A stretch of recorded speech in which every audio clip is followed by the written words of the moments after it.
ลาดเมืองโคกเซโดนทุกคนเลยอย่าบ้างนานที่ล่ะแต่คนเลยตัวนี้มาตัวแหล่เนาะมันบักใหญ่น้ำอ้อยน้ำเขียวนะพันบุรี50นั่นโอ้ให้กระเพาะตัวจริงเพี้ยนจริงวันเฮ็ดได้เท่าไหร่ครับคนเก่งๆคนเก่งๆคนไหนเก่งๆเนาะคนบุรีเนาะโอ้จะไปบอกกับชาวทหารได้เนาะนะจะไปรอบมาแรกได้ไปโอ้เราจะไปน้ำได้แท้ไปเมียมาโอ้มาแรงแล้วสิไปมักใจเพื่อนจีน้องเนี่ยเอาสบายดีเนาะทุกคนเนาะมื้อนี้มาเอาบ่าวสุกไปเที่ยวทุกคนมื้อนี้สิไปเมืองคงพุ่นเนาะเลยมาสวดเอาเพิ่นก็สิไปนำบ่ไปแล้วพาลินแล้วคนเอ้ยมันเพิ่นบ่เคยไปจักเทื่อข่อยสิไปเวียก็เลยมาสวดเอาเพิ่นไปนำโอ้ไปตลาดปงตลาดน้ำปงมันโทรหาเพิ่นแต่เมื่อคืนนี้เพิ่นก็เตรียมโตทุกคนสุดดำเบิดโตเลยมักสีดำนะครับบ่มักสีดำนั่นไปมื้อนี้อุ้ยเราเข้าเมืองกงไกลน้ำปงเราเข้าเมืองกงระวงสารวัตรเป็นบ่เคยไปจักเทื่อบ่สุกเพิ่นว่าก็เลยสิพาเพิ่นไปเที่ยวตลาดเมืองคงทุกคนเลยไปโครงการพัฒนาการไปแวะโซเค็มเลยน่ะไปแวะโซเค็มเลยจะไปลินยูฮันดอก็อยากไปกดเลยอย่าเมียหายบ่ไปแวะเมียเก่าอีกละอยากแพมอยู่เถอะว่าทุกคนไปแล้วก็สิพาเพิ่นไปแวะเมียเก่าเพิ่นเลยเนาะไปตลาดน้ำปงตลาดน้ำปงนะครับไปแวะโซเค็มอยู่ก่อนสายมีเงินจะกีบแล้วพอได้ซื้อเครื่องไปฝากโซเค็มแต่บุญลงมาไล่ดอกพอได้ซื้ออยู่ดอกบ่ซื้อย่างไปฝากเพิ่นสักแล้วบ่มีแต่หาได้ตามเบอร์นำกันนั่นทุกคนเนาะตอนนี้เราก็สิออกเดินทางละไปแต่เช้าทำไมไปแต่เช้านี่แหละจนนั้นมันแดดนี่ยังแดดออกละไปบัดนี้ขอเดินทางก่อนทุกคนเลยบัดขอกันอยู่คนละทุกคนด้วยเอาละทุกคนตอนนี้ก็ไก่สีฮอนน้ำปงเลยเนาะบ้านน้ำปงปลาซุกบ่อยากแวะซื้อยังบ่ซื้อบ่ค้ามากก่อนเนาะทุกคนเลยปีกไก่น้ำปงเราข้าวเมืองคงเพิ่นว่ามาหอดดีกะกินปีกไก่สิหอมหุยเลยทุกคนเลยหอมเลยไก่น้ำปงปีกะคือซ้ำแยกน้ำปงทุกคน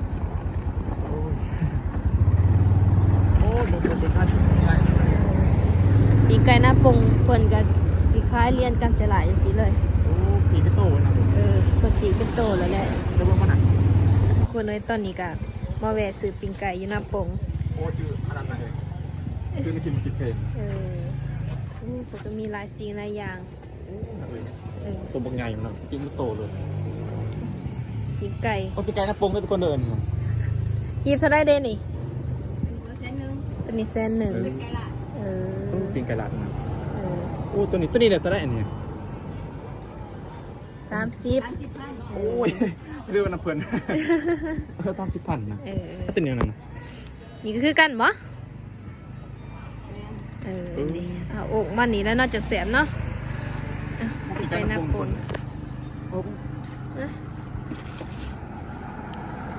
ท่านน่ะเปิดกับปีกใหม่ๆเลยตัวนี้ปีกใหม่นะหอมหุยๆเลยไปไกลไปกันมากครับมาสารวัตรมาไกลมาตอนนี้ครับไปซื้อปีกไก่น้ำปงไปกินเลยทุกคนเลยสารวัตรในไซอีล่ะแล้วมาสารวัตรผัดใส่ปีกไก่น้ำปงให้อีกนะมันตะโกนกับซื้อท่านก็ไปทางเวียงไก่ปงมากกับซื้อกับแกมเขากันขนาดไหนเอาตอนนั้นบ่เจ้าวะ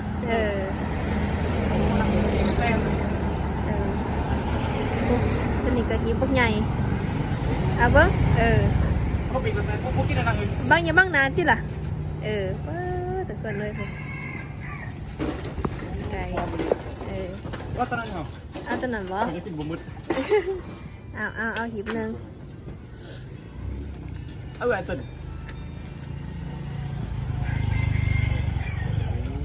เขาเรียบเหรอนี่เด็กปีกไก่หลาดซื้อเราเข้าแต่ก็ซื้อปีกไก่สุดเพื่อนพวกไปกินเมื่อเราทางเมามันเลยเศร้าด้วยเห็นขับรถในข่อยเยอะเอาไปทานกินน้ำมูแห้งกวาดตักเอาไปนะ เพราะว่าไม่ห่างไม่ไม้มันกินหนักโอ้ย ไม่ห้ามเมียไม้จะไปบอกเมียเจ้า โอ้ยพางบอกไม่ได้พางบอก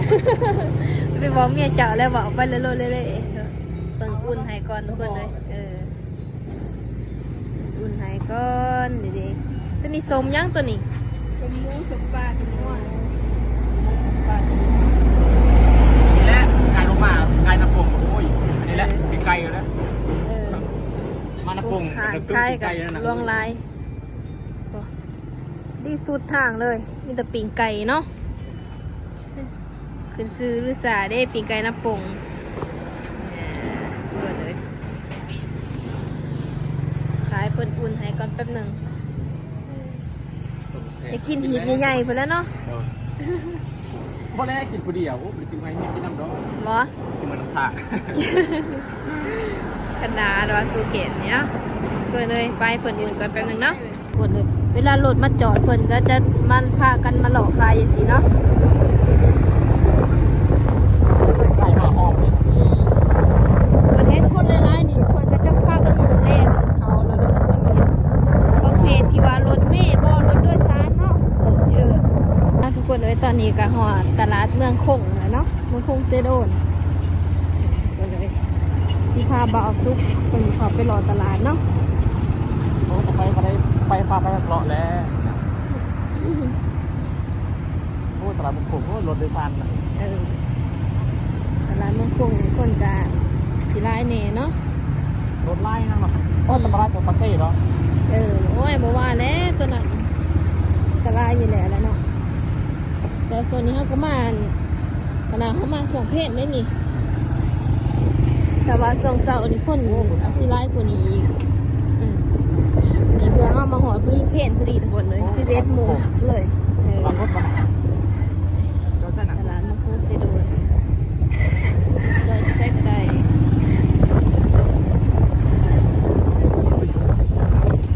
โอ้เป็นการพักกัน เดี๋ยวเขาสิหาบ่อนจอดรถก่อน ต้องพักรถนะ หาบ่อนฝากรถก่อน โอ้ย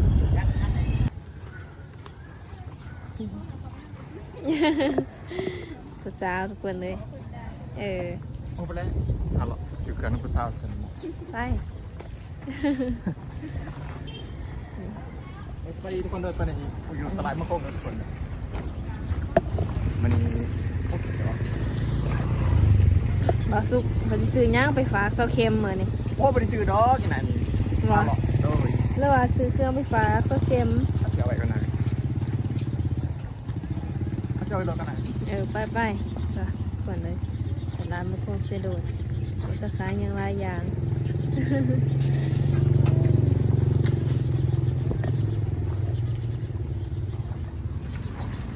ไป รถถ้าเราเสือนะ ฮะ ถ้าเราเป็นเสือแล้วถ้าเราเสือส่ง บ่สุกคนมีเงินหลายเด้มาซื้อไอ้คอยในบ่ บรรณาบ้าสาวเชื่อเองแล้วรอบุกเสือกีฬา ไป ต้องไปดังนะ ให้เห็นเดี๋ยวจะจับ จะ มีเมียสองคนนะอ่ะ ผมก็ไม่นะเลย ผู้สาวแซวเมาสุก ว่ามีเมียก็ได้มีเมียว่าไปเลยบรรณา โสดบ่บ่ เดี๋ยว เอาหวาน ไปฟังเสียงว่าเสียพายนั่งเนาะ หลายสิ่งหลายอย่างทุกคนเอ้ยแต่ละเมืองคงคนได้อย่างไรอีกครั้งโอ้ยยังเสริมรอยอยู่ทัน โอ้ยตรงนี้พักบ่บ่ ไปหาหลอดซื้อน้ำจิ้มบ่เครื่องนี้ก็จะผ่าน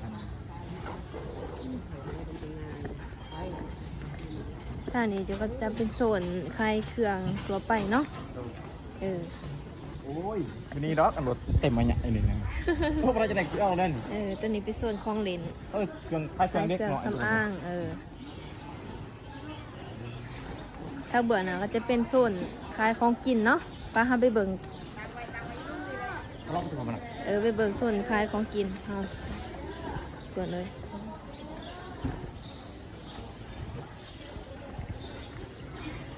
ไปเบิ่ง เป็นคนสีนัง เออเบิ่งคล้ายสี โอ้วันนี้เราใกล้ๆสินสดนังเนาะ เออ ยังอ้ายสิมูบ่ โอ้ต้องมาเลาะเบิ่ง สำหรับอ่าน เออ จะเขากล้องจะได้ป่า เออไล่ตอนนี้จะไปโซนคล้ายสีเนาะ ชื่อฝรั่งสี เออเวลาจะมาเลาะเบิ่งไหม โอ้ยตอนนี้ให้เครื่องใส่น้ำมาใส่นัง เออตัวนี้คล้ายเครื่องใส่ของเพื่อน ตอนนั้นให้งั้นน้ำคงที่โดนหนึ่ง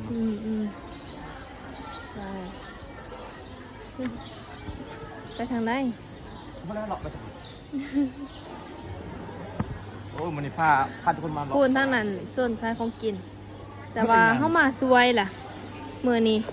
11 โมงแล้วเข้ามาปกติย่ำเสาร์นี่คนคล้ายหลาย เครื่องครบนั่นเราจะได้ติดคอติดนานมีมือ เอ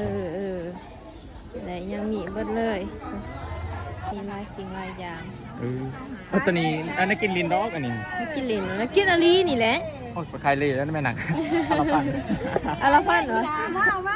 ใครเลยแล้วอาราปันเราคนตาย เหรอ มาชื่อโซเมแล้วสิขายแต่เมสิชื่อไร เฮ้ยรอปก้อนกระไม้ซื้อซอยดอก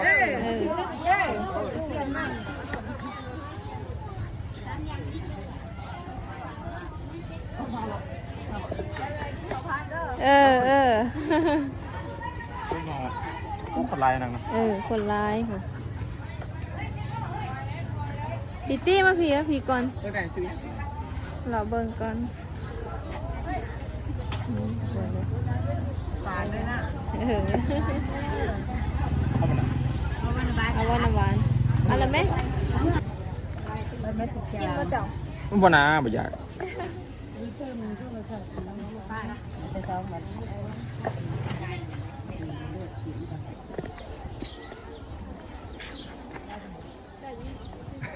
ยิ้มย่างเห็นผู้สาวเลยยิ้ม บ่นาเลย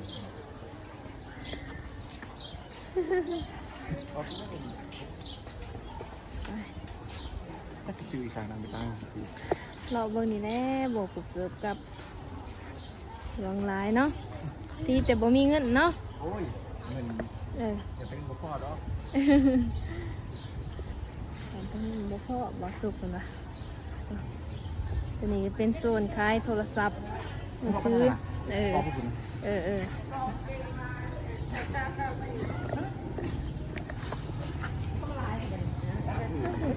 ขายโทรศัพท์บ่ซื้อโทรศัพท์ให้เมียบ่ บ่นา ซื้อมาบนนะ ต้อง พักแต่ รอฮอบตีบ่ได้อีกครั้งโอ้ บ่ ไปตั้งกันซื้อๆเท่านั้นเสือส่ง มาทางนี้ก็เป็นโซนขาย ขายเครื่องประดับ เค คนเลย รื่องประดับตอนนี้ไปสอยเงินโอ้สะแอลค่ำเหมือนเลย โอ้ตัวนี้ส่งขายเครื่องประดับแล้วตัว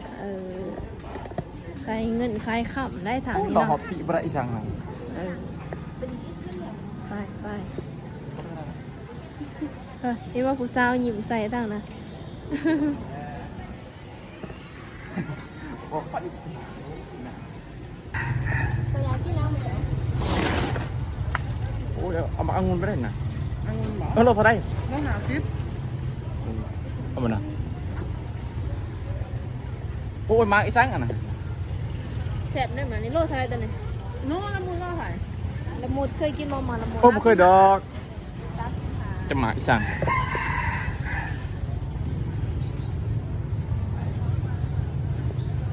ก้นกันก็ได้ปะ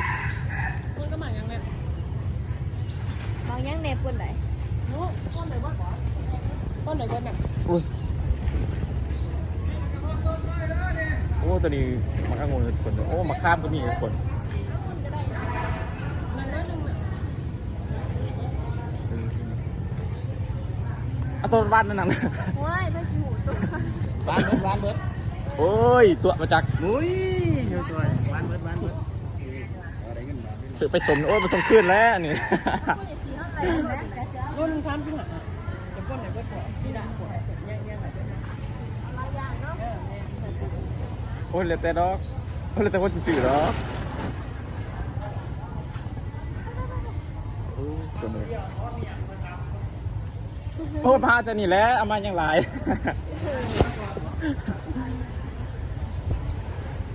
ทุกคนเนาะโอ้ยเราบอดโลโอ้ของโลบนกระตืมเนาะขาเป็นเจดีนะ อันนี้อันนี้คุ้มเลย เอาไป ไปเอาลายยางกันทุกคนเลย เอาหามานั่งเอาห้างมือซื้อข้าจะฟ้องหมูมา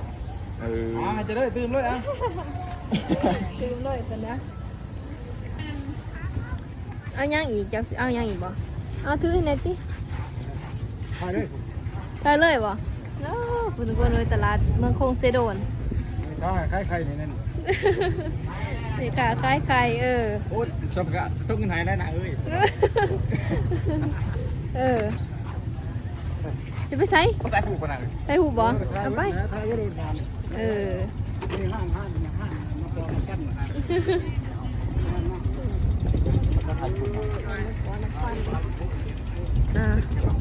ตลาดเมืองคงเซโดนทุกคนเลยเคยมาจากเถือครั้งแรกบ่นี่ครั้งแรกคงบาซุกพาเพิ่นมาเที่ยวทุกคนด้วยข่อยมาเบียงมางานข่อย โอ้ตลาดใหญ่ ชวนน้ำเพิ่นอันนี้แหละโอ้มาสื่อแต่บางใหม่ไม่มีนาย ตลาดใหญ่อยู่แต่ว่าบ่มีเงินซื้อหลาย โอ้ยดอกสื่อ คือทางนี้ก็เป็นหานขายเสื้อผ้าคือกันเนาะอู้หมากใหม่นำคนเลยสิได้กลับแล้วบาดนี้ โอ้ย ป้าบ่ซุกเลาะตลาดบ่ซื้อบ่พักหมากมองใหม่ คนนาอยากปักผูกเอากันเลย โอ้ยปลูกว่าสิได้กิน โอ้ยบริยากดอกอันนี้ปลูกอยู่ตลาดจะกินไหม อืมคนนี้โอ้ซื้อบ่หมกถั่ว เอาเป็น ตัวนี้หมกถั่วแหล่เนาะมันบักใหญ่มาเท่าไรเดนี่โอ้ ตัวมันน้อยนานหน่อย เอาหมกถั่วบ่ละหมักแตงเนาะ ทุกคนตัวนี้แป้งทุกคนเลยโอ้ไปได้กินมันตัว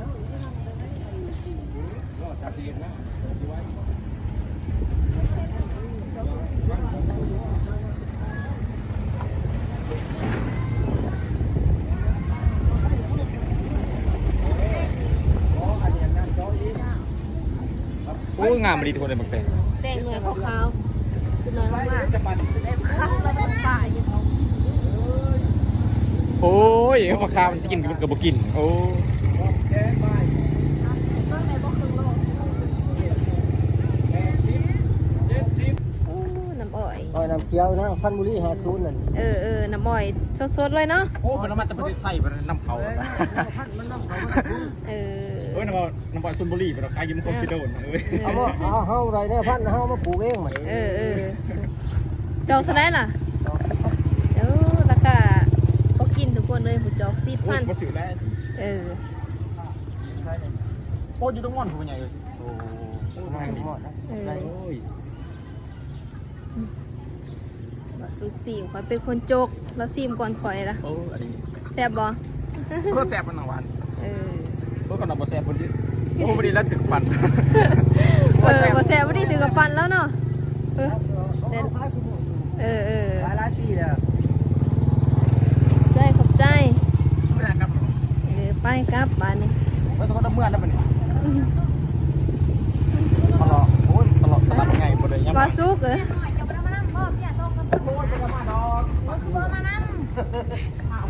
อ้คนรถติดตามอยู่ตลอดที่จะไร โอ้ยตามบ่ ถ้าเป็นเรื่องขับออกเนาะ